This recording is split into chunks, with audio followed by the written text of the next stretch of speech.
आप सभी लोग का हार्दिक स्वागत है इस चैनल एमएलटी न्यूज़ में। जो भी साथी नए हैं प्लीज़ चैनल को सब्सक्राइब ज़रूर करें, लाइक करें, बेल आइकन को दबाना ना भूलें, क्योंकि इम्पॉर्टेंट इन्फॉर्मेशन आप तक इस यूट्यूब चैनल के माध्यम से पहुंचाई जाती है।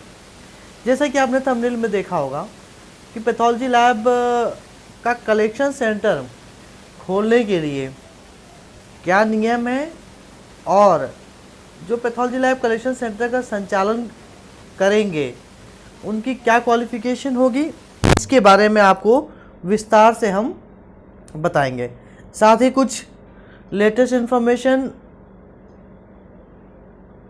कलेक्शन सेंटर्स के लिए जो नियम बनेगा वो क्या होगा, इस पर भी जो है विस्तार से आपको डिटेल बताएंगे। तो सबसे पहले आप समझ लीजिए कि पैथोलॉजी लैब का कलेक्शन सेंटर, अब दो तरीके के कलेक्शन सेंटर्स होते हैं। एक कलेक्शन सेंटर जो कि लोकल लेवल पर कोई भी पैथोलॉजी लैब चलाता है उसका हो सकता है।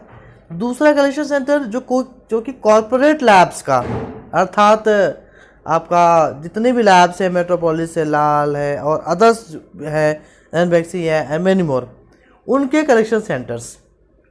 अब होता ये है कि कलेक्शन सेंटर्स जो कॉर्पोरेट लैब्स है वो कलेक्शन सेंटर्स अपना देती हैं, परंतु उन कलेक्शन सेंटर्स को देने के लिए जिस भी व्यक्ति को दिया जाता है उसकी minimum qualification diploma in medical lab technology अर्थात DMLT, BSc MLT, BVoc MLT या BMLT होना निर्धारित है।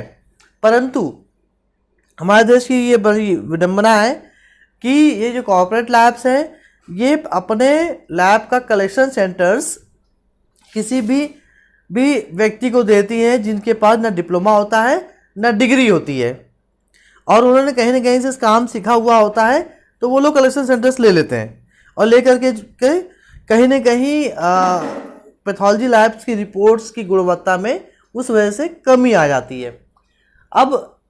अब इस समस्या को, अब इसका खामियाजा जो है उन डिप्लोमा वाले DMLT किए हुए या BSc BVoc MLT किए हुए स्टूडेंट्स को भुगतना पड़ता है, क्योंकि एक नॉन टेक्निकल पर्सन या नॉन डिप्लोमा डिग्रीधारी पर्सन जो है पैथोलॉजी लैब का कलेक्शन सेंटर चलाता है, तो जिसकी वजह से कहीं ना कहीं इन डिप्लोमा डिग्री वालों को नुकसान होता है। तो इस चीज़ को देखते हुए और साथ ही जो पैथोलॉजी लैब्स की रिपोर्ट्स होती है उनमें भी कहीं ना कहीं किसी न किसी प्रकार की दिक्कतें आती है और ये अनरेगुलेटेड एक तरीके का सेक्टर कहलाता है।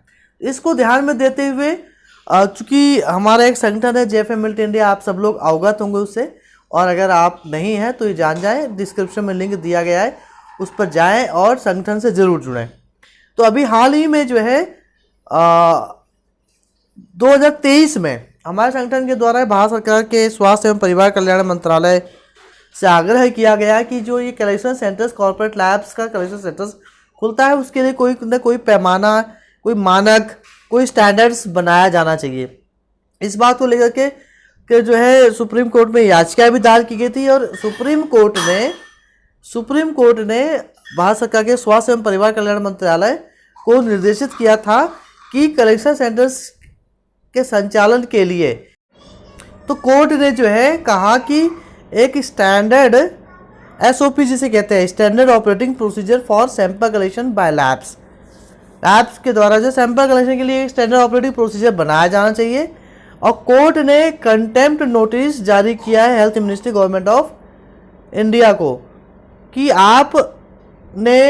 आपसे कहा गया था कि आप अति शीघ्रता के साथ में जो है एक स्टैंडर्ड ऑपरेटिंग प्रोसीजर बनाए, जिससे जो डायग्नोस्टिक लेबोरेटरीज हैं उनका सैंपल कलेक्शन और ट्रांसपोर्ट में कोई गाइडलाइन बन सके। और ये भी कहा कि कुछ कलेक्शन सेंटर को खोलने का भी एक क्राइटेरिया बनना चाहिए। ऐसा नहीं कि हर 10 कदम पे या 500 मीटर पे या 1 किलोमीटर के दायरे में आप कलेक्शन सेंटर्स खोलते ही जाएं, और ऐसे खोलने से कहीं ना कहीं उसकी क्वालिटी भी रिड्यूस होती है। तो एक कोई स्टैंडर्ड बनना चाहिए। आप सभी लोग इस बात से सहमत होंगे कि फ्रिक्वेंटली कलेक्शन सेंटर्स खुलना भी अच्छी बात नहीं है। लेकिन अगर वो कलेक्शन सेंटर्स डीएमएलटी, बीएमएलटी या बीएससी एमएलटी, बीओ एमएलटी के से पास आउट कैंडिडेट्स को मिले तो ज़्यादा बेहतर होगा।